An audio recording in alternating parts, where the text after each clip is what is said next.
Over the centuries, the English countryside has provided the setting for many of the most magnificent stately homes to be found anywhere in Europe.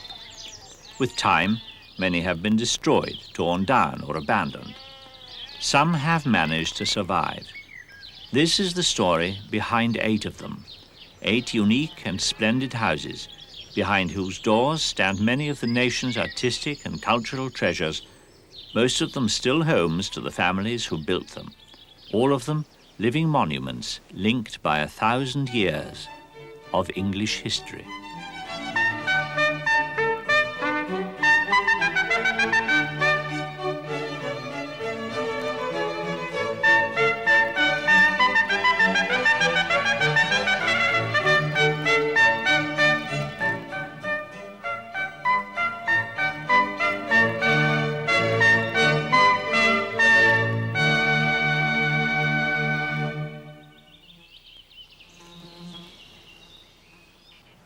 Bedfordshire, in the heart of England. A huge rolling parkland filled with deer to produce a constantly animated view. And like a great jewel in the landscape, a house that for over 300 years has been the family home of the Dukes of Bedford.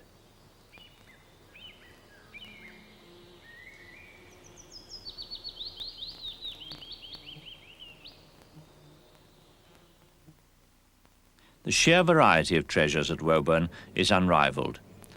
This is the Long Gallery, a suitably majestic setting for one of the most famous paintings of English history, George Gower's The Armada portrait of Queen Elizabeth I, painted in or just after the year of the Spanish Armada's defeat by Sir Francis Drake and the English fleet in 1588, 400 years ago, and portraying Elizabeth as Empress of the world with her hand casually laid on the globe.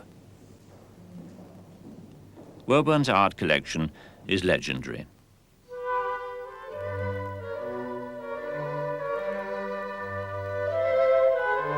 The Reynolds Room contains 9 pictures by perhaps the best known of 18th century portrait painters, Sir Joshua Reynolds.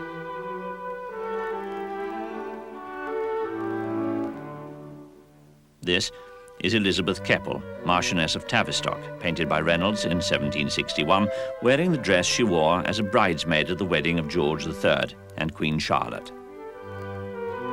Nearly every one of Woburn's public rooms, spread over 3 vast floors, tells its own story.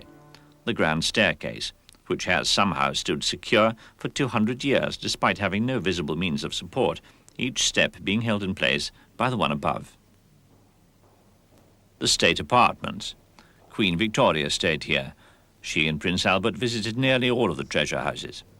Charles I had stayed at Woburn in 1636 and again later in 1647. And Woburn can even claim to have invented the phenomenon of afternoon tea. In the 19th century, Duchess Anna Maria, wife of the 7th Duke, would serve tea and sandwiches here in the blue drawing room for those guests who found the time between luncheon and dinner just too long to bear. And then there's the grotto, part of the oldest section of the house, built from the ruins of the monastic abbey between 1619 and 1641. The stonework is carved to resemble seaweed and stalactites inlaid with ormer shells from the Channel Islands.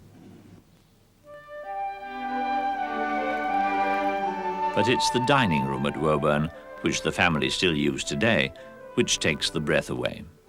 This is the Canaletto room, hung with probably the finest collection of Venetian paintings by Antonio Canali in the world. The set of 24 were commissioned by the 4th Duke in the early 18th century. The Canalettos combine precise, almost photographic detail of scenes in Venice with a brilliant feeling for light.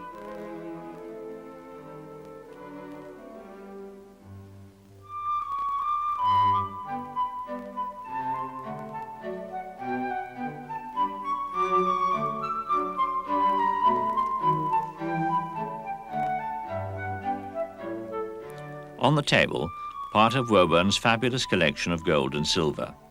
This is silver gilt, solid silver layered with a gold surface, and some of it dates back to the 17th century.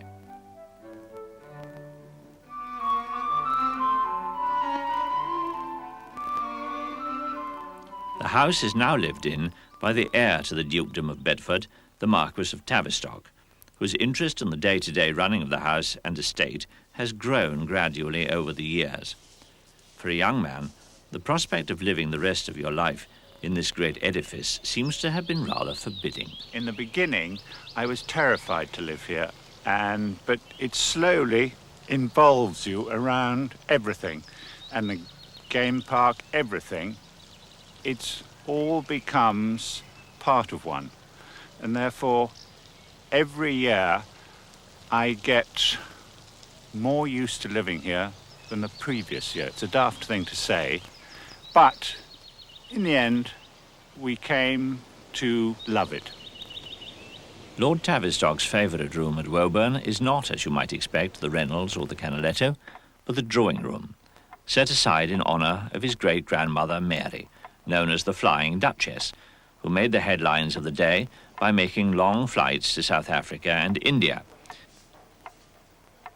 Her extraordinary life ended in 1937, when, at the age of 72, flying over the fens, she crashed.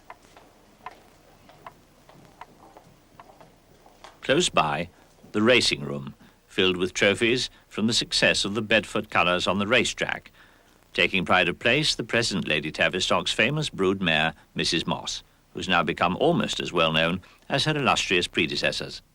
The Bedford family had a tremendous connection with the turf. Admiral Rouse, who was one of the most influential people in the history of racing, was their advisor. In fact, they won the Derby 3 times and the Oaks 3 times as well. And in 1965, we bought our first foal. My husband thought I was mad. And he said, "Why are you doing it?" And I said, "Because I think it'd be lovely, after your colours haven't been registered for over 100 years, to make them as famous as they were." And we were very lucky, and we bought a mare called Mrs. Moss for 2,100 guineas. And she's produced us 10 winners from 15 foals. In fact, her last 2 foals haven't even run yet.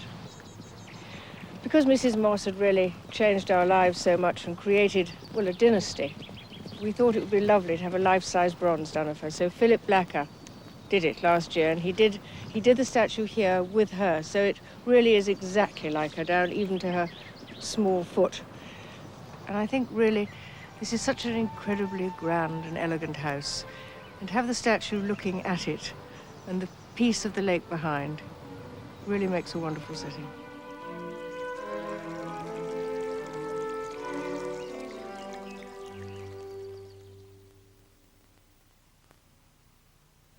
In 1699, plans were submitted to Charles Howard, the 3rd Earl of Carlisle, for the building of a grand new house on the Howard family estate in Yorkshire. Much to everyone's astonishment, the design Howard accepted came from one John Vanbrugh, a rather bawdy young playwright who'd never designed a building in his life. The choice was inspired. When it was completed over 250 years ago, this was one of the most grandiose and flamboyant private houses in Europe, and it still is today.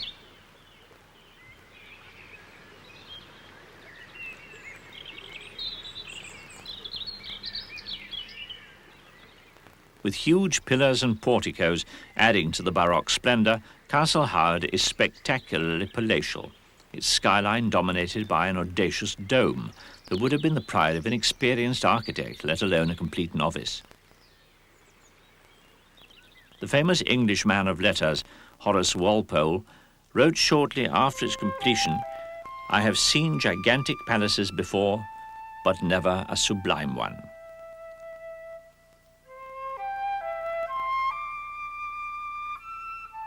Vanbrugh's raw imagination had also made the best of the castle's setting. Its place in the landscape of the Howardian hills of North Yorkshire was as important to him as the building itself.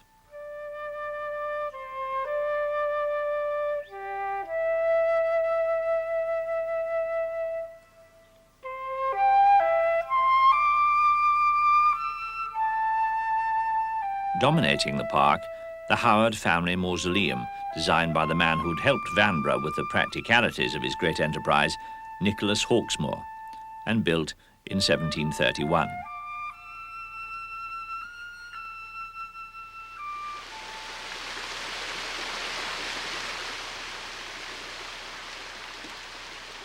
In the 17th century, most large country houses were built on the traditional east-west axis, but Vanbrugh shifted the axis here so it was north-south, giving all the staterooms a southerly aspect and so flooding them with light. In its day, a revolutionary idea. He even made a feature of the corridors, which previously had been seen as merely utilitarian. Later, the 4th and 5th Earls filled them with treasures from Pompeii and Herculaneum. It takes time to adjust to the sheer scale of Castle Howard. The long gallery stretches almost the entire length of the west wing.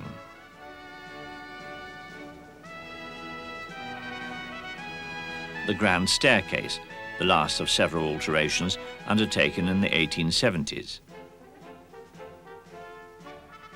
Flanking the stairs, the first 6 Earls of Carlisle, who spanned the years 1629 to 1848. Amongst them Charles Howard, the 3rd Earl, who had the castle built and whose creation now stands in the shadow of his huge robed figure. A massive china cabinet, specially adapted to fit its place here by the wife of the 9th Earl.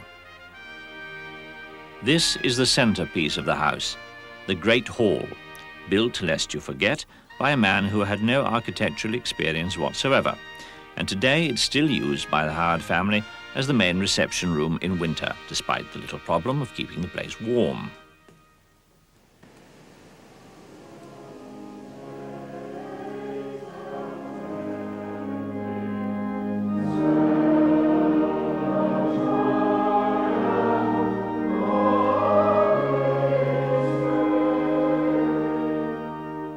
Like many of the treasure houses, Castle Howard even has its own chapel, and at Easter and Christmas, the Howards continue the centuries-old tradition of sharing worship with their estate staff.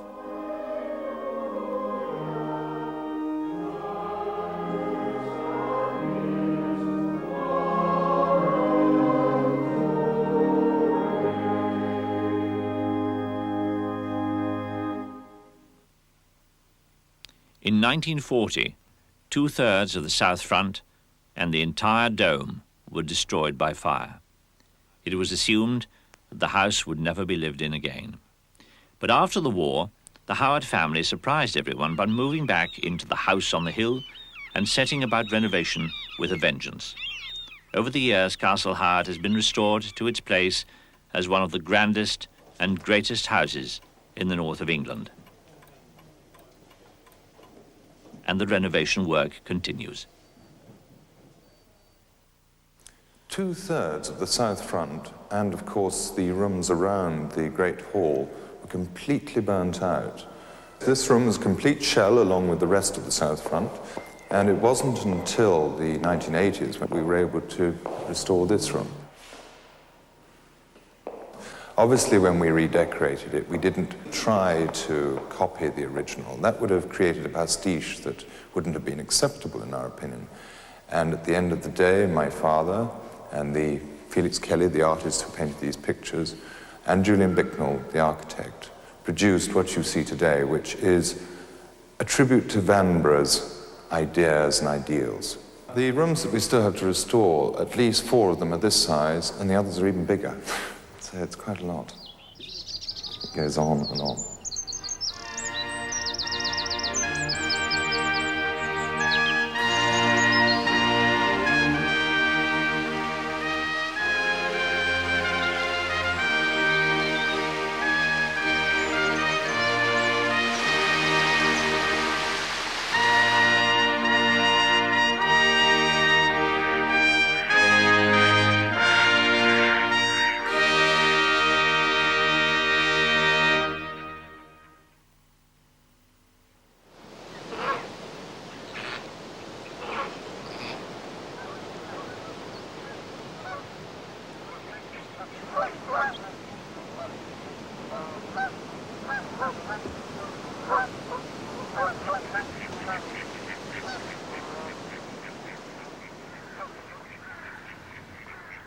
No more than 40 miles from Castle Howard to the west stands another great 18th century creation. And here is the inside of the house which steals the limelight.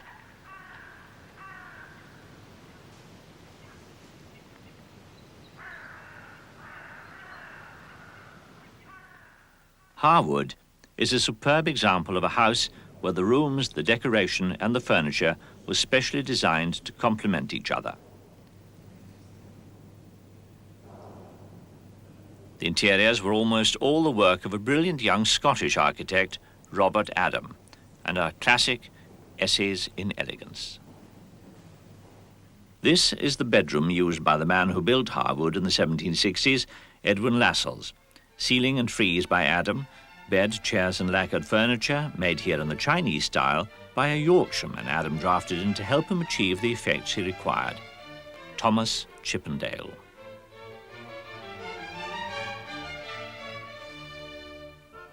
Harwood has probably the greatest collection of Chippendale furniture in the world. This was the private sitting room of Princess Mary, the Princess Royal, daughter of George V, who lived at Harwood until her death in 1965. In its alcove, Chippendale's most famous work, a mahogany commode. It cost £86 in 1773.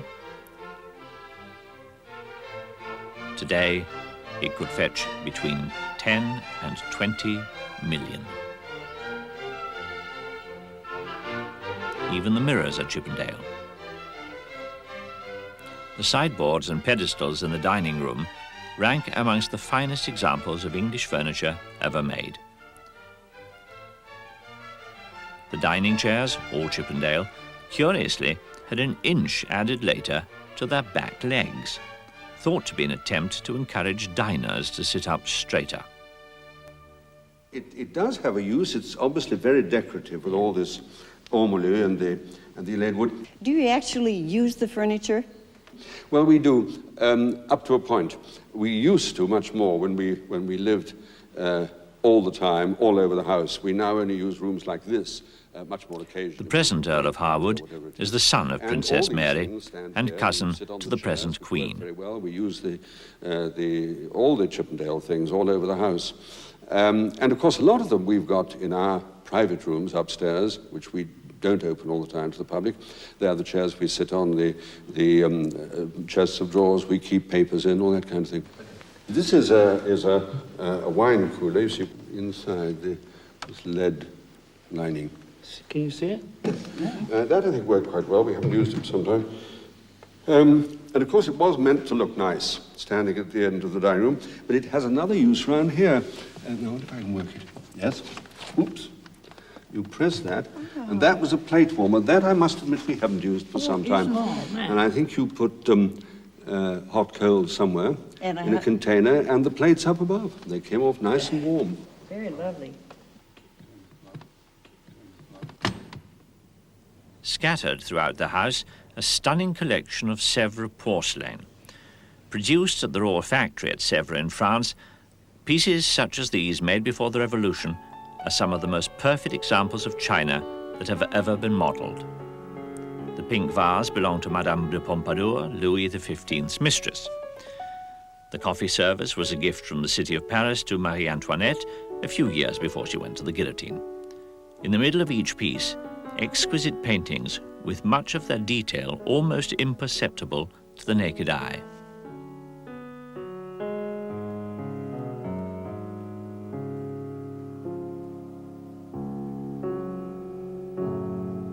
Great works of art on a slightly bigger scale can be found in almost every room. This is one of Edwin Lascelles' beautiful daughters, Lady Harrington, just one of 7 family portraits by Sir Joshua Reynolds in this room alone.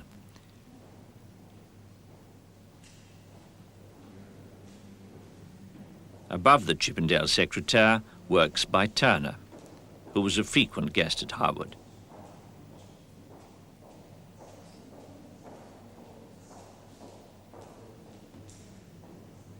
And in the gallery, Leonardo da Vinci's patron, King Francis I of France, by Titian.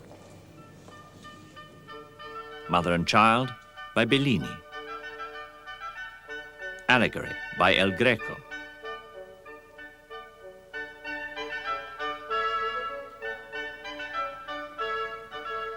It was here in the gallery that Grand Duke Nicholas of Russia, later Tsar Nicholas I, was entertained to a Handel concert in 1816. Above him, another brilliant Adam ceiling.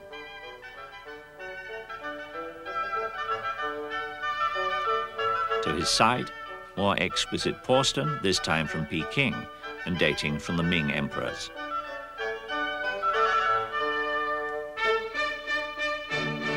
And above the windows, a celebrated feature of the room, the pelmets, carved in wood to complement the curtain material.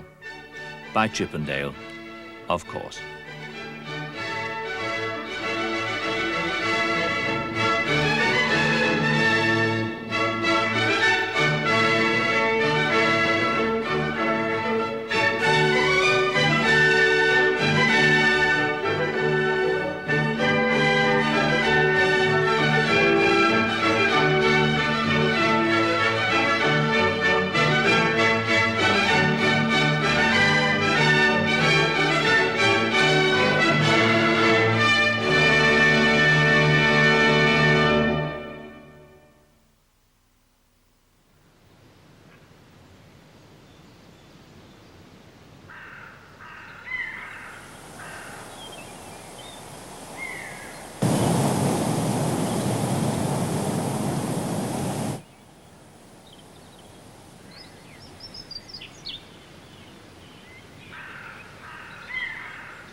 This is, without doubt, the finest example in England of a medieval castle, and its dramatic turbulent history reflects the history of the nation itself. Most of the fortifications seen today were constructed in the 14th century, although the origins of the castle go back 900 years, when William the Conqueror ordered the first fortifications to be built here in 1068. The mound where they stood is still in place.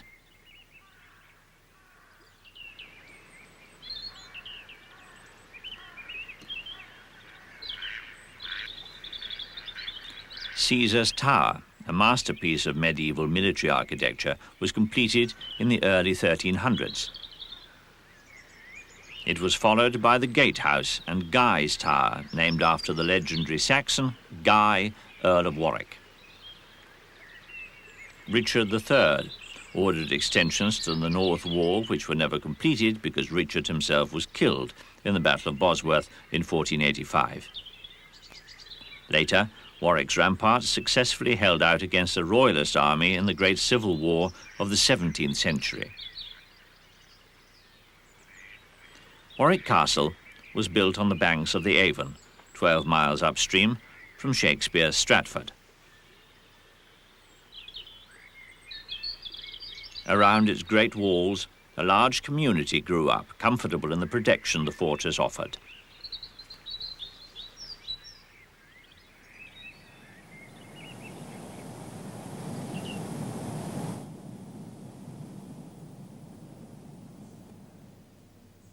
The largest room in the castle is the Great Hall, an appropriate setting for part of a spectacular collection of arms and armour. In all, the castle has over 1,000 pieces. The armour on the horse is German, dating from 1523, and the rider is weighed down with incredibly heavy Italian jousting armour, probably made in the 1540s. This is the armour worn by the second Baron Brooke when he was killed by a sniper, shot through the eye in the Civil War. The death mask of the man for whose ideals he laid down his life, Oliver Cromwell, hangs a few feet away. For most of the last 10 years, Bill Norbury has been fighting a never-ending battle, armed only with his pots of polish, to keep the castle's vast collection glinting and gleaming. When I'm polishing the armour, I do think about probably the people to whom it belonged and why and what they did. Holes in the armour particularly, one wonders how did the holes get there? Were they injured in battle and things like that, of course. Of course, the life expectancy in the 1600s was very low anyhow, so therefore people who engaged in this profession, it's quite probable their life expectancy would be less than 30 years of age. This fine English suit of armour was owned by James Graham, Marquis of Montrose, who died in 1650 at the ripe old age of 38. His portrait now hangs in the Red Drawing Room, the first of the state rooms to be created in the 17th and 18th centuries. As in so many of the treasure houses, these grand staterooms were designed with the kind of lavish elegance intended to satisfy the whims of the princes, kings and queens who regularly passed through them. If you didn't like the colouring of the red drawing room, well, there was always the green drawing room. Or failing that, the blue boudoir.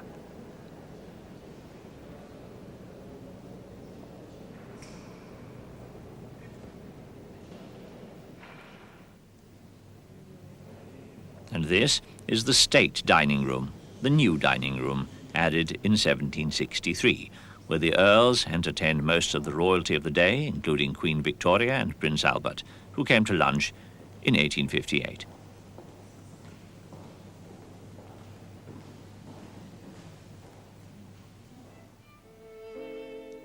Another frequent visitor was Victoria and Albert's son, the Prince of Wales, later Edward VII, who'd often arrive with a large group of friends for one of the Earl and Countess of Warwick's frequent and very popular weekend parties.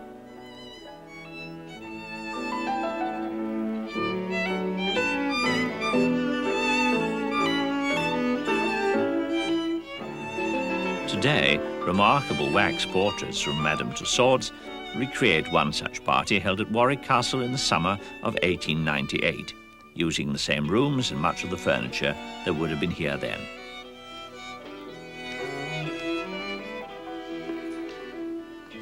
This is a lovely little room, the boudoir. There was a very bad fire here in the year 1871, and all this panelling, very French, came in from a great house in France. The lady sitting down on the chair reading a letter which the groom of the chamber had just given her is the beautiful Countess Frances Evelyn, Countess of Warwick. She was known as Daisy Warwick, terribly well-known character in the Victorian times and Edwardian times.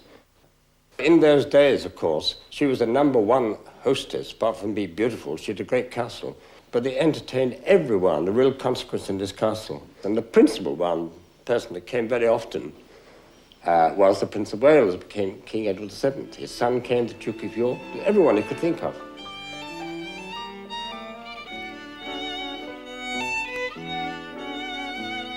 When you think back over the centuries, all these important people have come here, and they almost encapsulated in the walls of this wonderful medieval castle.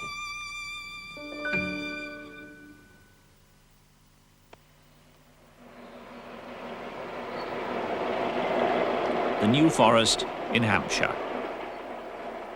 The still beautiful remains of a huge hunting forest created by William the Conqueror in the 11th century. At its heart, the picturesque village of Beaulieu, just part of one of the south of England's great estates.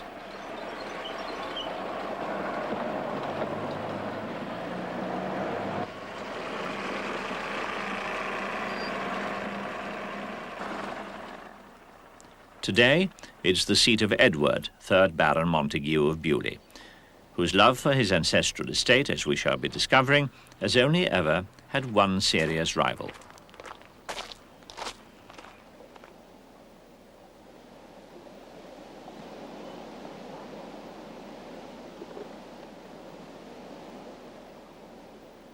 Like so many of our historic estates, Beaulieu grew up around a river. In 1204, 11 years before he signed the Magna Carta, King John made a gift of the land here on the banks of the Beaulieu River to a group of Cistercian monks. Over the next century, the monks built what was to become one of the grandest Cistercian abbeys in England. It wasn't to survive. When Henry VIII broke with the Church of Rome in the 1530s, orders were issued that these once great religious buildings were to be destroyed beyond repair.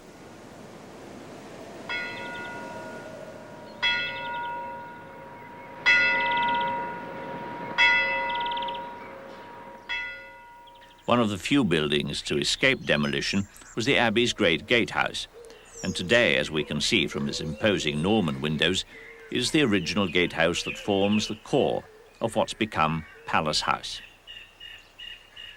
The extensive additions to the old gatehouse were made in the 1860s by Lord Montagu's grandfather. Like so many great Victorian landowners, the first Baron Montagu of Bewley set about filling his newly enlarged home with pictures, furniture, and lots of servants. But despite the extensive Victorian improvements, the origins of the house are never far away. Above the dining table, the magnificent 14th century fan vaulting made by the monks. What's now the lower drawing room would have been the entrance hall to the Abbey's great gatehouse.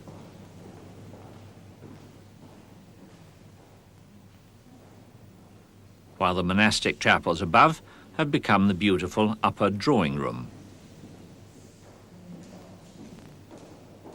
You can even see where the priest washed the chalice and other altar vessels. And from its windows, the ever-present river to which Bewley owes its existence.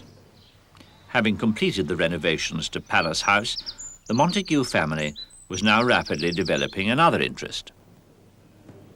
In 1899, the present Lord Montagu's father bought a newfangled motor car and took the slightly nervous-looking Prince of Wales, later Edward VII, for a tootle in it. This is the car, and today it takes pride of place in the Hall of Fame just inside the entrance to Bewley's renowned National Motor Museum.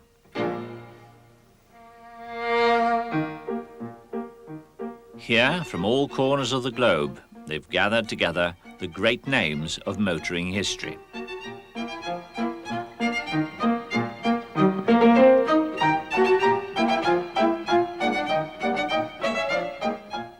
From the early, often delightfully eccentric days, this 1906 Renault was specially designed so that its owner could wear his top hat with impunity, to the great record-breaking speed chariots of the 30s, 40s, and beyond.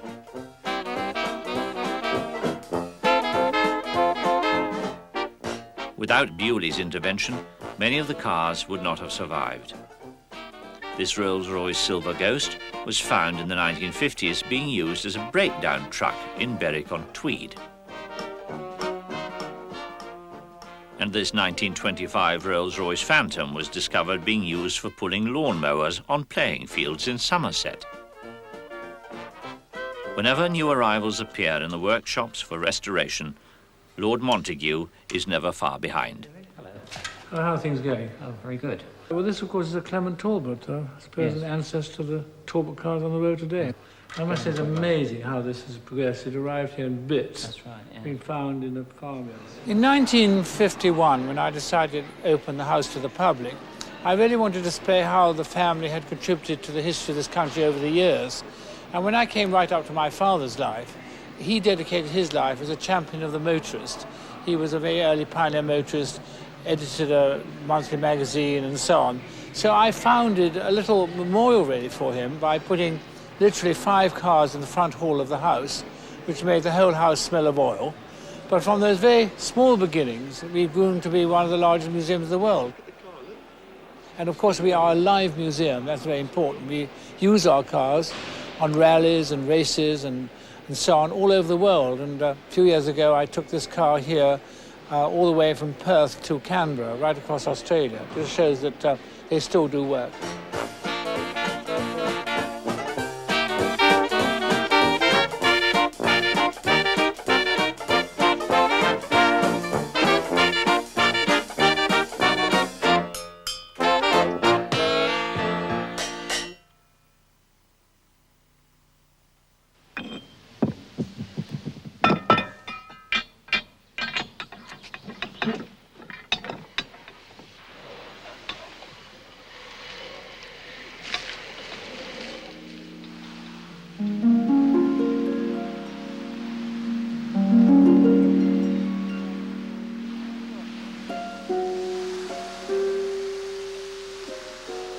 Gilded by fountains and cascades filled with water drained from the Peak District moors high above it, encircled by rich and sumptuous gardens, this is the Palace of the Peak, otherwise known as the grandest country house in all of England.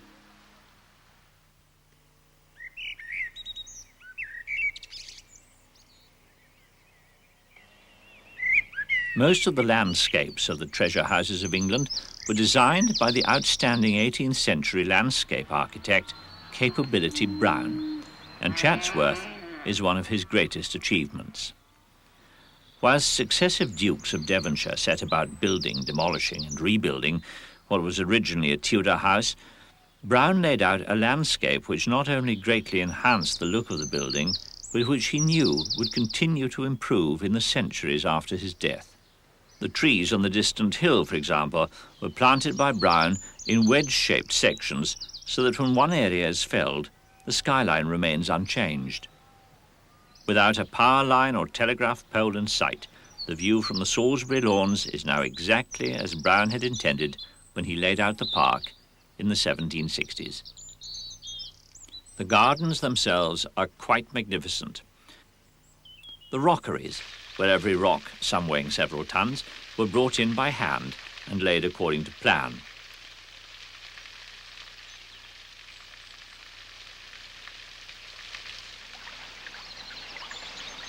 And because Chatsworth has the great advantage of being built on a slope, water is used in an endless variety of imaginative ways.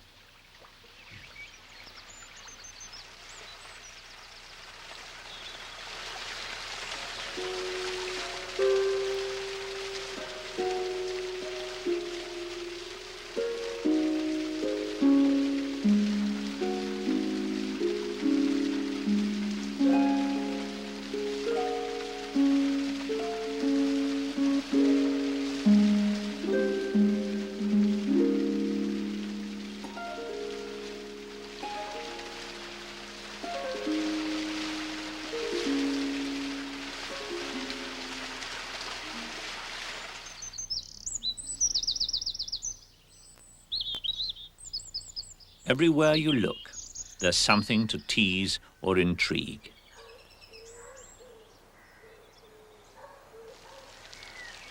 This is the willow tree fountain, actually made of copper and lead, which squirts water from its branches.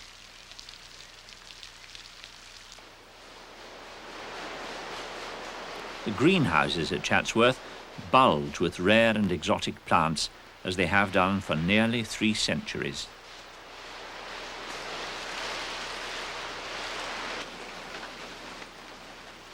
The first Duke's greenhouse, completed in 1698, is the home of a big collection of some of the present Duke's favourite flowers.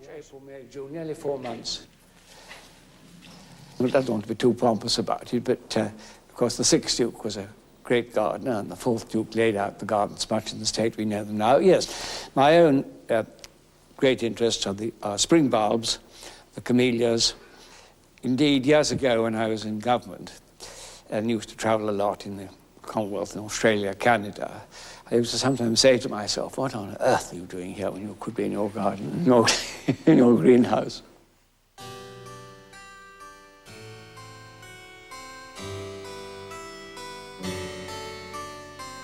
The inside of the house is as full of colour, grandeur and visual conundrums as the gardens.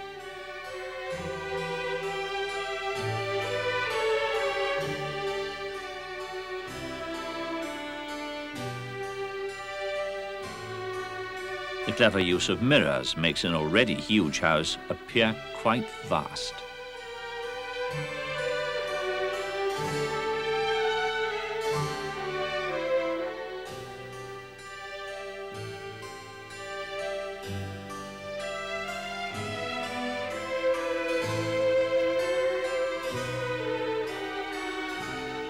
And the extraordinary violin on the inner door of the music room, which has beguiled thousands of visitors over the years, isn't three-dimensional at all.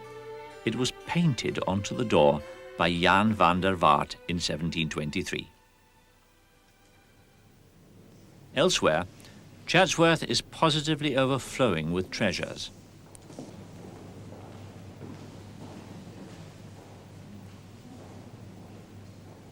The dressing room chandelier, one of the few surviving pieces of English silver furniture in this country. The bed George II slept and died in. The coronation chairs of his successor George III and Queen Charlotte. Pictures by Frans Hals and by Rembrandt.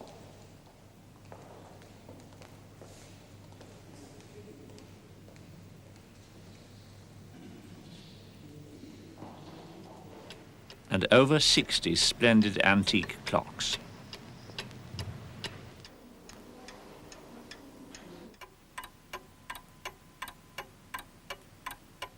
In all, nothing less than you'd expect to find in the grandest country house in England.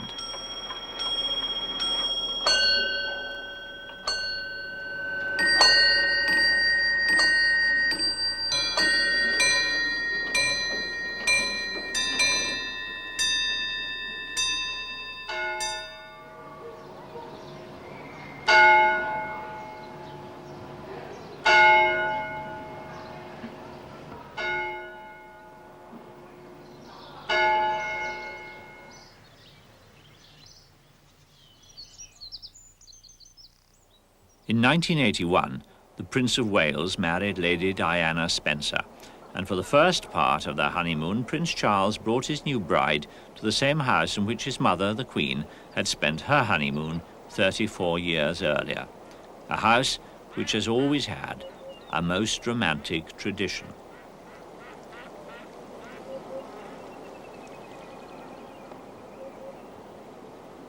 Set beside one of Europe's finest trout and salmon rivers, the Test, Broadlands took the shape we see today in the 1760s.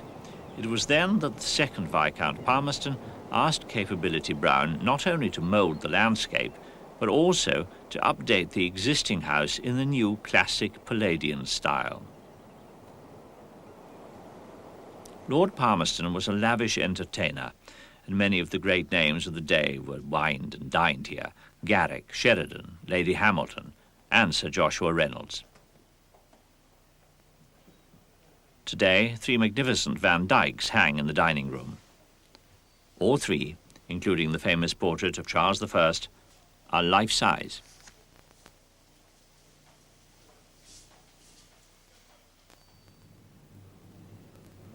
Lord Palmerston's son, the 3rd Viscount, became the most outstanding Prime Minister of the Victorian era. Displayed on the desk the Prime Minister liked to stand at whilst working are some of the confidential papers and plans of the Crimea, which arrived in 1855 during the war with the Russians. Before the coming of the railway in 1840, Palmerston would regularly travel the 80 miles from Downing Street to his office at Broadlands on horseback. In this century, Broadland's most famous occupant was Lord Louis Mountbatten, Earl Mountbatten of Burma, great-grandson of Queen Victoria, who was destined for a brilliant military career and who was to become the last Viceroy of India. In 1922, Mountbatten, then a promising young naval officer, married Edwina Ashley, whose family had inherited Broadlands from Palmerston's stepson. Edwina soon made Broadlands her own, combining 18th century elegance with more modern concepts of colour and design.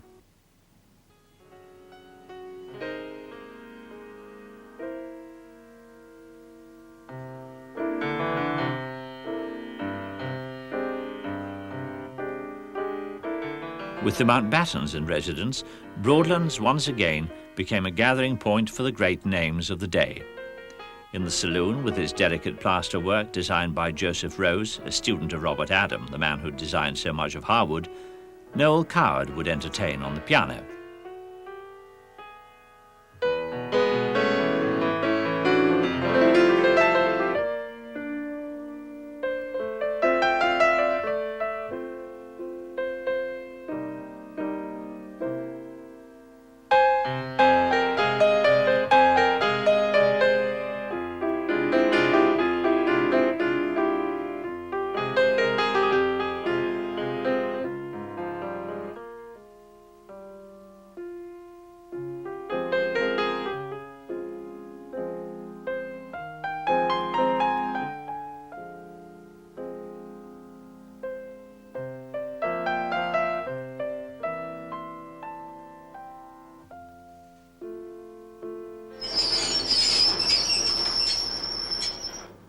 Broadlands even has its own private cinema, and over the years guests here, frequently members of the royal family, have been shown the kind of home movies that weren't usually on offer to the general public.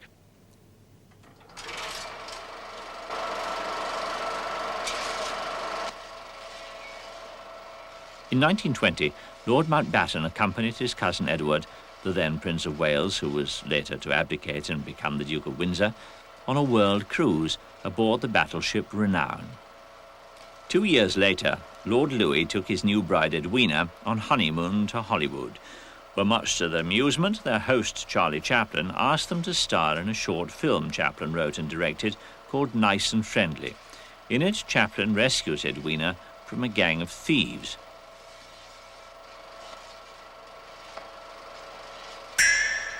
And as you'd expect, everyone lived happily ever after. More than 2 decades later, after an outstanding war career in the Navy, Mountbatten was appointed Supreme Allied Commander Southeast Asia, and in 1945 he took the Japanese surrender at Singapore. Today at Broadlands, those same surrender documents take pride of place, along with the pens used by Mountbatten and the Japanese general. And the ceremonial samurai sword handed to Mountbatten. Its blade dates from the 13th century.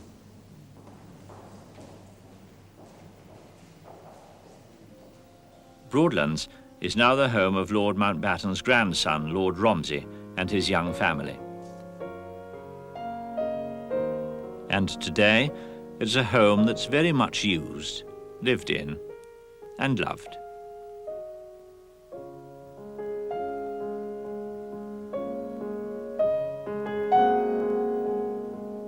The drawing room, with Rose's intricate ceiling mirrored by a carpet designed by Lord Romsey's uncle David Hicks, is the centre of family life.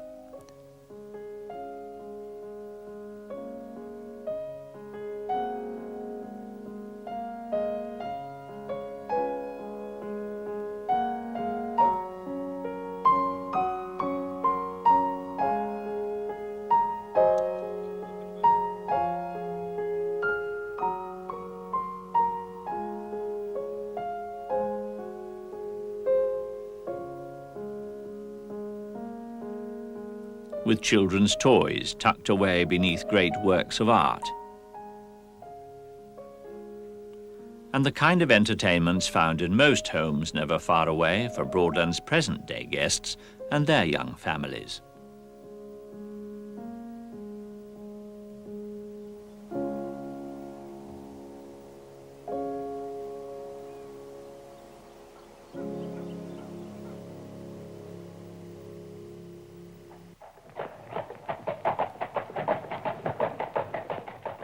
One day in spring of 1874, Sir Winston Churchill's father, Lord Randolph Churchill, decided to take his new American bride, Jenny, to visit the ancestral home of Blenheim Palace.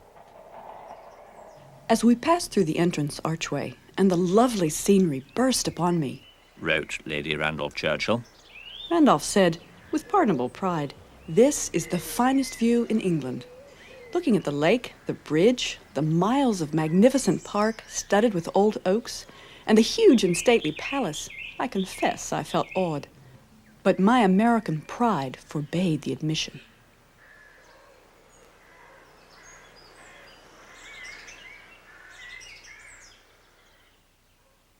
Blenheim is indeed a palace, a building of stunning proportions, designed by the same John Vanbrugh who had made such a spectacular architectural debut with Castle Howard 6 years earlier.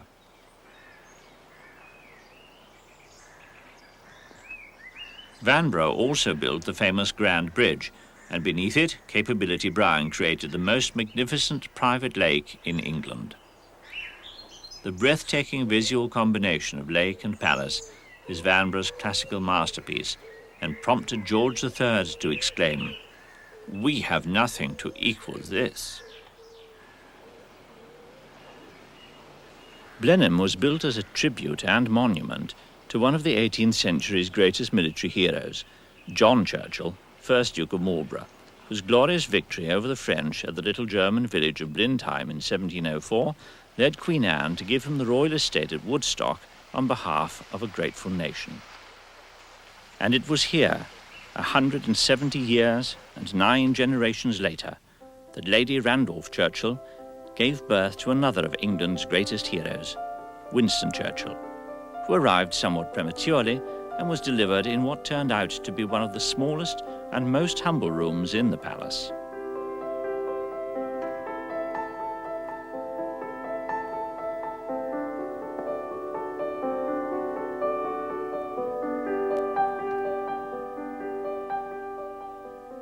As well as mementos of his childhood, there's also the famous monogrammed slippers and the siren suit he said he found so comfortable during the endless planning meetings of the Second World War.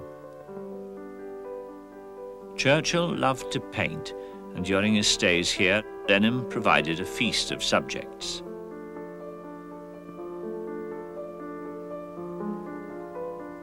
The sheer internal proportions of Blenheim are awe-inspiring.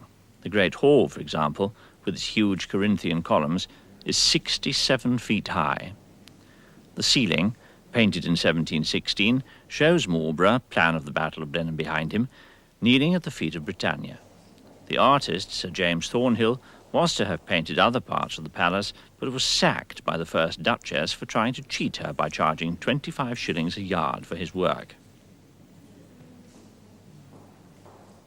The library, where Churchill researched his great book on his illustrious ancestor, the first Duke, is no less than 180 feet long, with an extraordinarily fine stucco ceiling completed in 1725, and an organ installed by the 8th Duke in memory of happy days and as a tribute to this glorious home. We leave thy voice to speak within these walls in years to come, when ours are still.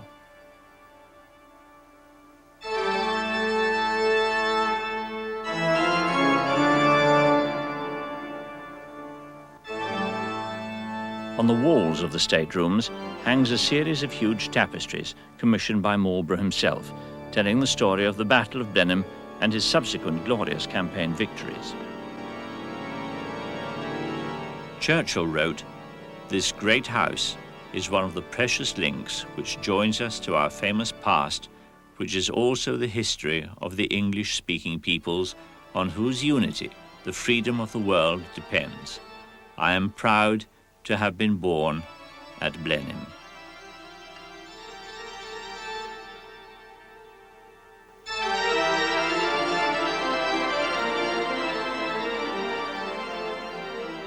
And everywhere, in every room, the overwhelming presence of the man Churchill so admired, the first Duke. Marlborough being shown a plan of the siege of Bouchain.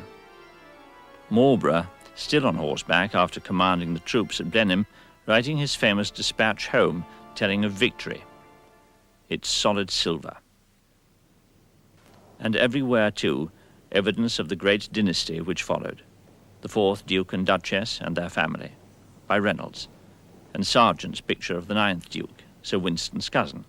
Beside him, his son, the 10th Duke, father of the present Duke. And as the present Duke recalls, for Winston Churchill, Blenheim was to be remembered not only as a suitable place to be born in. Sir Winston said, at Blenheim I took 2 important decisions, to be born and to marry. And I'm happily content with the decisions I took on both those 2 occasions. In addition, of course, he proposed to his wife, Clementine Osier, as she was called then, in the Temple of Diana. And I remember Lady Churchill came down to unveil the plaque that I put in there, and she told me the story about the engagement. She was sitting on this stone seat in the temple there, and she knew that this was going to probably be the moment when Winston was going to propose to her. But he'd taken an awful long time, and she saw a beetle walking along the floor, and she said to herself, now, if that beetle gets into the crack before Winston proposes, I'm going to get up and walk out. Well, we all know what's happened. It took place. Sir Winston is buried down at Blayton, and you can see the church from the South Lawn at Blenheim.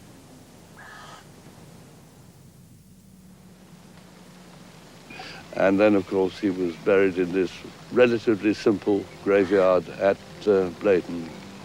and people flock down there to see the grave still today. He always wanted to come back from where he started.